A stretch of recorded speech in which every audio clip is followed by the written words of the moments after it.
Hello, hello, hello. Welcome to Tarot-Litical. My name is Tiffany. Happy to have you. If you're new to the channel, please like, subscribe, and share. I'm in the process of growing the channel. I just launched it, so I appreciate all the love and support I can get along the way. And what we're going to talk about today, I wanted to give you a little bit of information on developing your own psychic abilities. And we're going to do 10 different things that will help you. I'm going to give you 10 different ways that can help you develop your abilities. We are all born with the ability. Unfortunately, society has basically deprogrammed us from using those, and they're there. Most likely, you have some psychic abilities that you've acknowledged because you're here on a tarot channel, so you're ahead of the game. Let me tell you a little bit of background about myself personally.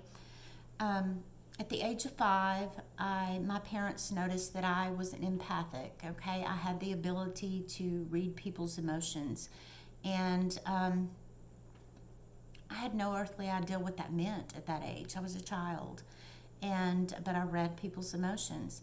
The next thing I noticed was premonitions, okay? And I was a little bit older, but I kept having these dreams and these premonitions, and they would come true. That was frightening to me, and not all of them were good premonitions. I've had some bad ones, and very scary. And so I was kind of scared of my abilities, if I'm being honest with you. My father died at 41 of cancer, and I'm gonna tell you a little story here. He was in hospice, of course, and every piece of mail I got for grief counseling through hospice, they had my first name wrong. They had my last name right, but my first name was wrong. And of course, I didn't think anything of it. Anyway, about a year after a little less than a year after my father's death, he came to me in a dream one night, and he shows me things. He never speaks. He shows me things. I see his emotions on his face, but he never actually speaks to me. It's always just visuals. And I walked into a baby nursery, and my father was sitting in a corner, rocking in a chair. And I walked in, and he smiled at me. And I walked over to a crib that was on the other side of the room. And I looked down in this baby crib, and there was a baby laying there. And I peeled the diaper back, and it was a little boy, and he started peeing. And he peed on me. And I look over at my father, and my father is laughing. I'm not hearing him, but he's laughing. And then I woke up and didn't think anything of it. And about a week later, I found out I was pregnant. And I thought, okay, well, if it's a boy, then I'll know. And so I went shortly after that and got my sonogram done. And in the picture they gave me, the penis is circled, and in the bottom corner it says boy, and in the other corner is the name that was on the hospice grief counseling papers, mail that I received. So I thought, okay, that's for sure. And of course, I went on to have a baby boy. So that was my real first communication with him, and then my abilities were just heightened out of the blue. Just bam, it was heightened. And my second thing was very interesting with him. My background is in interior design, and I was thinking about doing some property investment, and I was very scared to dive into that whole world. I had no experience in it, and it's a lot of money, of course. And so I asked my dad, I said, okay, am I doing the right thing? Is this what I should do?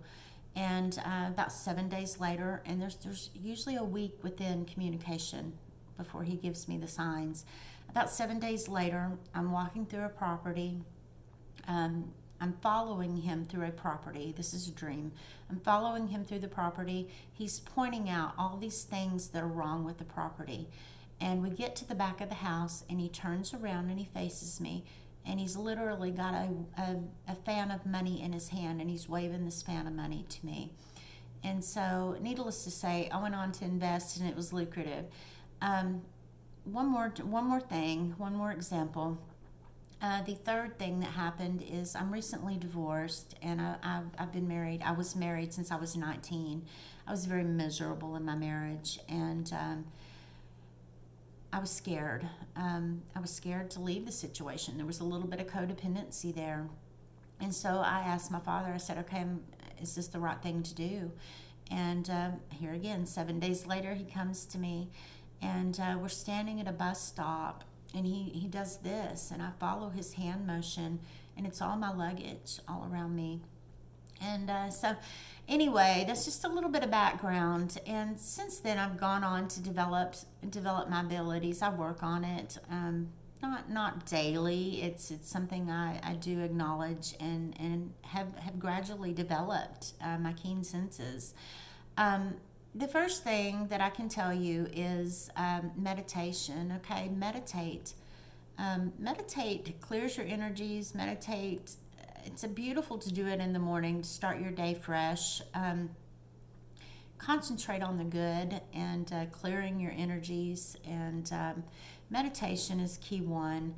The second one is talk to your guides. Okay, we all came to earth with guides, angels that are supporting us. They have a wealth of information. They are constantly giving us signs, and if you're not in tune with it, you're oblivious to it, you're not getting those signs. Develop that. Talk to them. Talk to your ancestors, just like I did with my father. Show me, guide me, communicate with them. They're there for you. And another interesting step 3 is how I was already empathic, but every now and then I'll go in and I'll just read a room, okay? And not only people within the room, but objects, how those make me feel, what sensation I get from those. I'm normally overloaded with people's emotions when I do that, because I'm highly developed in that area. So it can be overwhelming at times, but go in, just practice, read a room. Get in tune with those energies that you feel from everything. Feel them is what I'm trying to say. Also, step 4 is pay attention to your dream state. Okay, their dreams are there for a reason. There's so many studies on interpreting your dreams and what they mean, and they are real. Okay, this is your subconscious coming through. And keep a journal. Write those dreams down. Decipher those dreams. Also with dreams, nightmares can be warnings, and pay attention to that too. Dreams are very, very important. That is when we're in our subconscious state, in our 5D. So note your dreams, okay? The fifth step is that gut instinct, that guttural instinct that we all have. You mainly notice that in fearful situations. You get that adrenaline rush. You hear that inner voice when you're trying to make a decision that's talking to you in your ear. So many times you just don't listen to it, but that is your gut instinct. That is your source, your main source of energy guiding you. Pay attention to that gut instinct. Pay attention to it. Test yourself with it. When you hear that voice, write it down. See if you listen to that voice and see what happens. Test it. Play with it. The sixth sign is sixth exercise is clearing your chakras. Okay, we have 7 chakras within our bodies.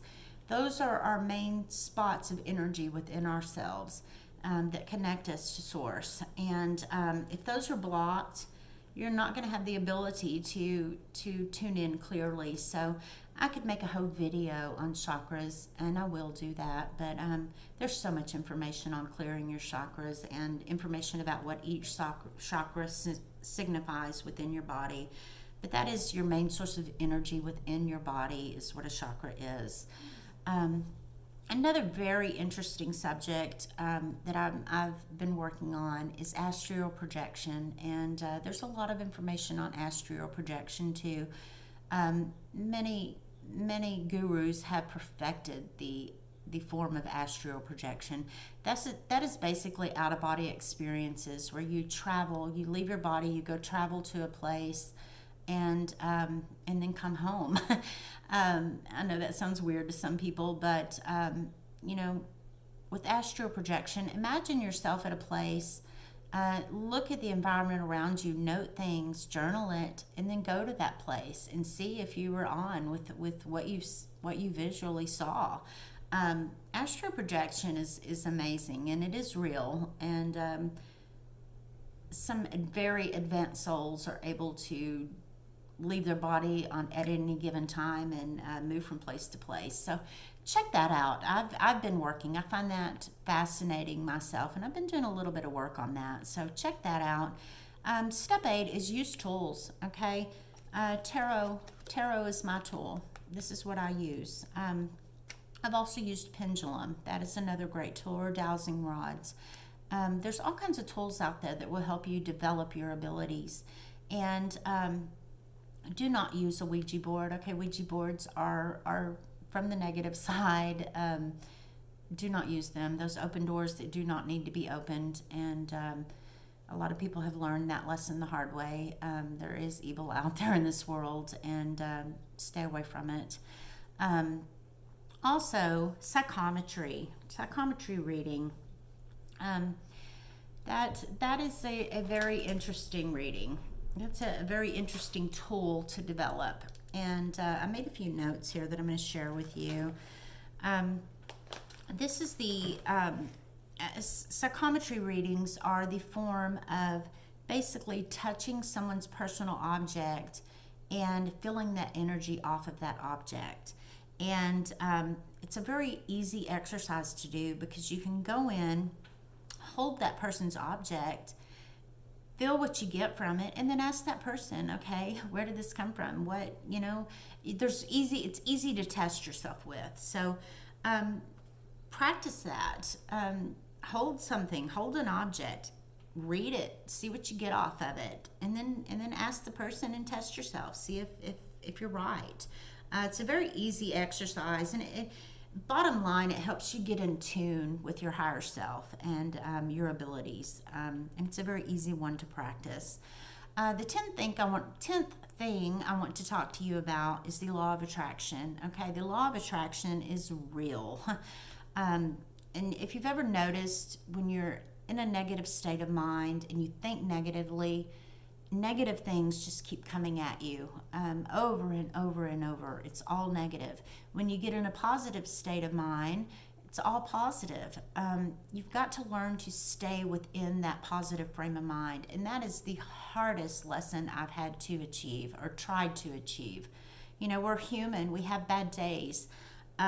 You've got to tune in, and when you find yourself thinking a negative pattern, correct that pattern. Okay.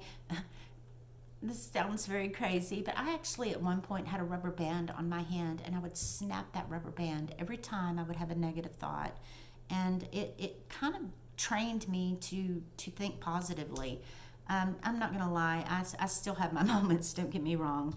The law of attraction is real. I've studied the works of Jerry and Esther Hicks, the teachings of Abraham, and they've been around for years, a very amazing couple. Jerry has actually passed on now, but they teach you how to work the law of attraction and to stay in that frame of mind, stay within your vortex that's connected to source. And I'm sure some of you have heard about the book The Secret, okay? Attracting anything you could possibly want by the law of attraction. That is a real thing. And actually, interesting sidebar is that one of their students that follow them is the one that took off and wrote the book The Secret and made millions off of it. And the thing is they left out the part about how the information came to Esther, how the information, how she worked the whole thing. The whole spiritual side of it was left out, which is unfortunate. And there was a whole lawsuit, and it was a whole big thing back then. But the law of attraction is real, so try to stay in the positive side. Think positively about developing your own abilities, and work it. It's real, people. We are here to be our the best person we can be, to develop our abilities, to learn these karmic lessons, to be the purest form we can be and the best person we can be. So try these different exercises, see if they work for you. They definitely worked for me. And I'm going to do some more videos on dreams, and I'm going to do a video on chakras.